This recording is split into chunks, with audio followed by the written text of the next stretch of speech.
Olá meus queridos amigos, sejam bem-vindos a mais um vídeo do canal, a paz de Deus a todos e a todas. E hoje nós iremos continuar a nossa análise, vamos continuar aqui comentando sobre o MSA, novo método simplificado de aprendizagem musical desenvolvido pela Congregação Cristã no Brasil.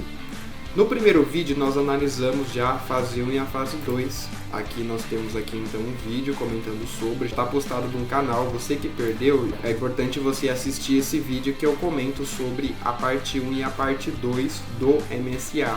Então vamos lá, sem mais delongas, é depois da vinheta, bora lá. Vamos analisar aqui então o conteúdo da fase 3 e da fase 4.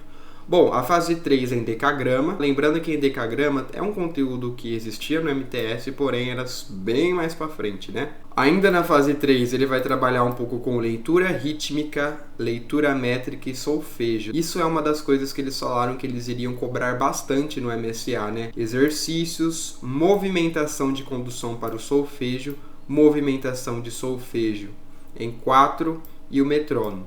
Basicamente, a fase toda vai falar sobre essa questão do ritmo, do solfejo, da percepção musical. Dentro da fase 4, ele vai trabalhar um pouquinho com ligadura, ponto de aumento, né? Coisas importantíssimas aí, né? Está presente em muitos hinos a ligadura de valor, por exemplo, ligadura de portamento. Então é importante você trazer esses conceitos de ligadura. De ponto de aumento também, muitos hinos, né? Com figuras pontuadas. Ele vai trazer a noção aqui de intervalo, fórmula de compasso em 3, movimento do solfejo em 3, que aqui no caso seria o compasso ternário, né? Fórmula de compasso em 2, movimento de solfejo em 2. Então isso é muito interessante, porque ele apresenta a teoria e depois ele vem com a prática, né? Então ele vai falar sobre a fórmula de compasso ternária, ternário simples, depois ele já vai entrar com os exercícios e o solfejo do compasso ternário. Vamos analisar agora a fundo, dentro da fase 3, aqui na página 27, começando com o endecagrama. Essa nota pode ser escrita de 3 maneiras diferentes dependendo da clave, soando exatamente igual. Então aqui ele está explicando que aqui nós temos o Dó 3, escrito na clave de Sol. Aqui nós temos o Dó 3 também, só que porém está na clave de Fá. E aqui nós temos o Dó 3 também na clave de Dó. Tá? Aqui ele está explicando um pouquinho sobre as claves, né? Clave de Sol, clave de Dó, clave de Fá. Isso daqui é muito importante para o aluno ter noção de claves, altura de notas, certo? Aqui no 3.2 nós iremos começar então a trabalhar um pouquinho de leitura rítmica, leitura métrica e solfejo. Aqui ele traz a definição. Então, se ele está trazendo essa teoria, eu imagino que na hora de fazer os exercícios ele vai cobrar dos 3 jeitos. Ele vai pedir para o aluno fazer a leitura rítmica, que é com a sílaba tá, vai pedir para o aluno fazer a leitura métrica, que é o aluno falando o nome da nota, porém sem cantar, e vai pedir para o aluno fazer o solfejo, que consiste em cantar as notas musicais na altura. Lembrando que isso a gente não cobra, né? Pelo menos aqui na nossa região, a gente não cobra que o aluno cante na altura. Então o aluno faz o solfejo e a movimentação com a mão, porém a gente não cobra na altura. Nesta fase, iremos utilizar apenas a leitura rítmica, ou seja, apenas com a sílaba tá, ok? Nesta fase, na fase 3. Quando houver exercícios de leitura métrica, o candidato poderá executá-los realizando o solfejo caso queira. Isso é, cantando as notas na altura ao mesmo tempo em que diz o nome de cada uma delas dentro do ritmo escrito na partitura. Vários exercícios, né? Não vou ler aqui um por um, mas são exercícios muito bons. Eu sempre sou a favor dos exercícios, né? Porque acabam fixando o conteúdo, então muito bom o MSA trazer esses exercícios. Movimentos de condução para o solfejo. Aqui ele vai falar um pouquinho sobre a movimentação da mão, super importante. A gente via que o MTS ele falava do movimento do solfejo, porém ele era um pouco raso. Aqui no MSA ele aprofunda um pouco mais essa questão do movimento com a mão, que acaba sendo uma dificuldade, né? Uma das maiores dificuldades para o aluno poder solfejar é o movimento com a mão. Gente, é uma dificuldade, assim, eu vejo na aula, tem aluno que não consegue. Você vê que ele está fazendo aqui, tem gente que faz um movimento com a mão lá em cima ou embaixo, se perde na hora de fazer. O MSA ele explica certinho, ele traz bem detalhado como que vai ser esse movimento. Aqui, movimentos corretos, movimentos incorretos. Mesa invisível. Cada um dos movimentos deve ser feito como se a mão tocasse em uma superfície rígida e invisível no ar, uma mesa invisível. Muito bom essa definição para o aluno poder entender. Movimentos de pulsação no pé. O músico pode realizar movimentos no pé para manter a pulsação. Isso é importante. Para marcar o ritmo constante, porque nem sempre a gente vai ter um metrônomo ali ajudando a gente. Então a gente marca o ritmo no pé. Isso acaba ajudando a gente na hora de solfejar, na hora de tocar o hino, né? Mas não deve fazer movimentos demasiadamente expansivos, né? Tem música que começa a bater o pé, né? Faz muito barulho, é exagerado, né? Então não precisa. Recomenda que sejam movimentos leves, ó, com os dedos do pé e nunca a planta do pé ou calcanhar. Recomenda-se ainda que esses movimentos no pé sejam executados na mesma batida do metrônomo, ou seja, juntos. Movimentos de solfejo, 2.4, aqui é em 4, ou seja, quaternário. Ó. Para executar os exercícios de leitura rítmica, de leitura métrica ou de solfejo, em que o compasso seja quaternário, 4x4, conforme ensinado na página 21, o candidato deverá utilizar o seguinte movimento de condução de solfejo, sendo que cada tempo equivale a um movimento. Nesse movimento em 4, o primeiro movimento começa no ponto 1, embaixo, e termina quando chega no ponto 2, à esquerda. O segundo movimento começa no ponto 2 e termina no ponto 3, e assim sucessivamente. Isso daqui não tinha no MTS, né? Essa explicação tão detalhada, tão rica em detalhes quanto a solfejo, quanto a linguagem rítmica, né? Então você percebe que no MSA eles querem direcionar muito mais para a questão de solfejo, para a questão de linguagem rítmica, né? E deu uma boa enxugada então na teoria, colocou só aquilo que é necessário, só a teoria que existe ali nos hinos. Lembretes importantes: movimente apenas o braço, aqui ele coloca alguns lembretes. Movimento para destros, mão direitas, aqui o QR Code para ele poder, né, com certeza vai ter um videozinho ali de algum irmão ou irmã mostrando a movimentação do compasso quaternário. Aqui ele explica através do movimento. Gostei da ilustração colorida, né? Aqui mostrando então o primeiro tempo em preto, tá? Isso é muito importante, a questão das cores, principalmente com crianças. Aqui em azul a gente tem o segundo tempo do compasso quaternário, em verde a gente tem o terceiro tempo e em vermelho o quarto tempo. Muito bacana. Aqui movimento opcional para canhotos. Achei interessante que ele trouxe opção para quem é canhoto, né? No MTS não tinha isso, não mencionava pelo menos isso, né? Aqui nós temos o 3.5, que vai falar um pouco de metrônomo. Aqui ele traz um pouquinho da teoria sobre metrônomo. Aqui alguns exercícios para o aluno poder fazer. Faça a leitura rítmica pronunciando a sílaba tá.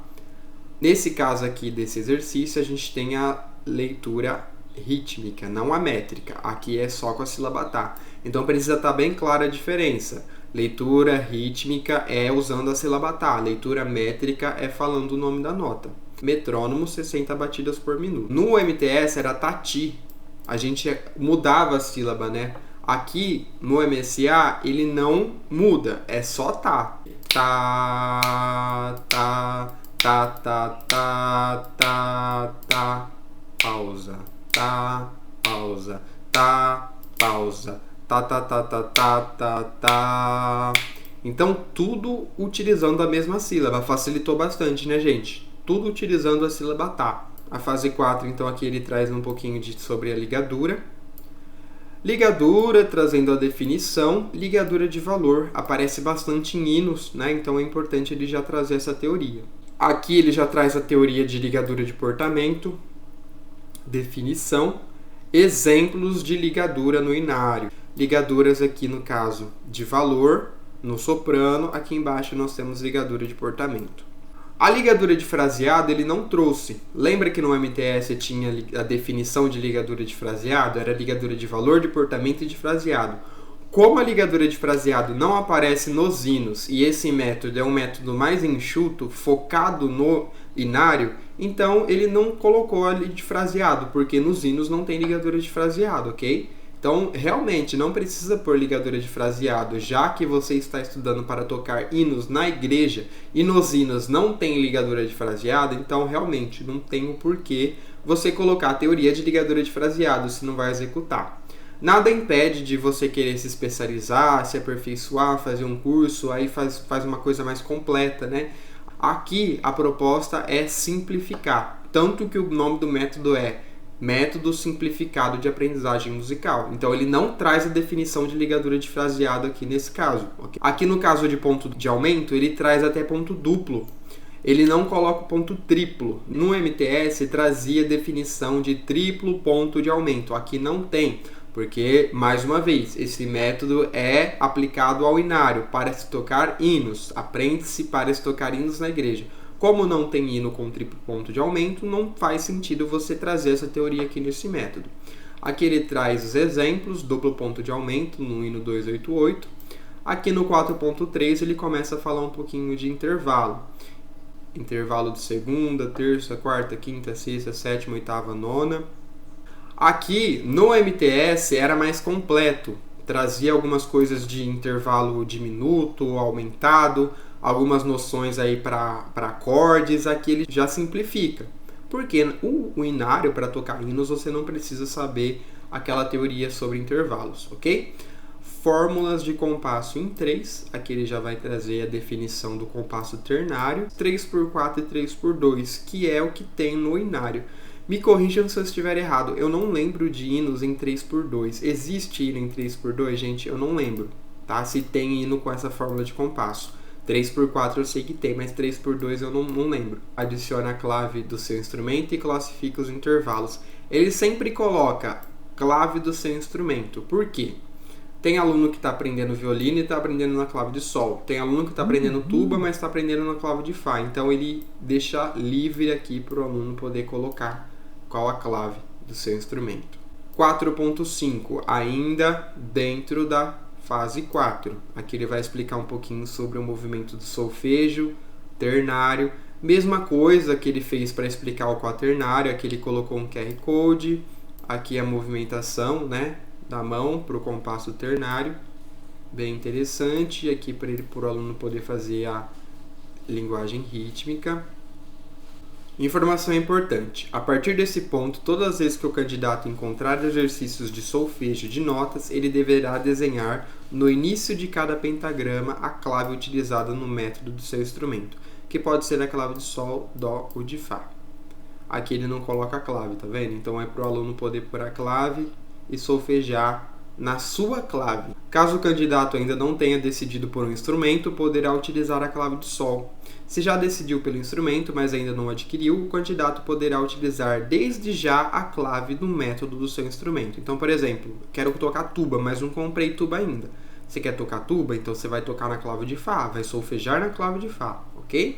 A utilização da clave do método do instrumento não impede que, após estar com domínio satisfatório dessa clave, o candidato inicie os estudos das demais. Contudo, é essencial que o candidato inicie na clave que está utilizando no seu método. Então isso é importante. Aqui o que o MSA fala? Ele precisa iniciar na clave que ele vai tocar, porém nada impede que ele depois estude outras claves. Aqui então, os estudos sempre com velocidade mínima e máxima, que determina os limites em que o candidato deve executar o solfejo. Então aqui, exercícios de solfejo. Aqui é tudo compasso ternário, já que ele explicou o ternário. Aqui solfejo do quaternário, lembrando que ele já explicou o solfejo do quaternário, tá? Aqui já entra colcheias também. Então você vê que é um método bem focado na leitura rítmica, leitura métrica e solfejo. Aqui ele vai explicar um pouquinho sobre a fórmula de compasso em 2. 2x2, 2x4, que são as fórmulas de compasso que aparecem nos hinos. Exercícios, mesma coisa que ele fez para o compasso 4 e para o compasso ternário, compasso de 3 tempos. Aqui ele explica sobre o movimento do solfejo em 2, sempre com videozinhos para o aluno poder visualizar isso. Leitura rítmica, aqui solfejo. Já analisamos então, terminamos a fase 3 e a fase 4. No próximo vídeo, iremos analisar a partir da fase 5, ok? Um método bem bacana, bem focado, bem simplificado, bem focado naquilo que interessa. Tô gostando por enquanto. Eu espero que vocês tenham gostado, deixem o like de vocês, assistam o vídeo anterior também se você não assistiu, que é bastante importante para você ter uma ideia de progressão, já que a gente está analisando fase por fase. Muito obrigado por ficar até o final do vídeo. Deixe nos comentários o que vocês estão achando sobre o método. Muito obrigado, Deus abençoe a todos e até o próximo vídeo.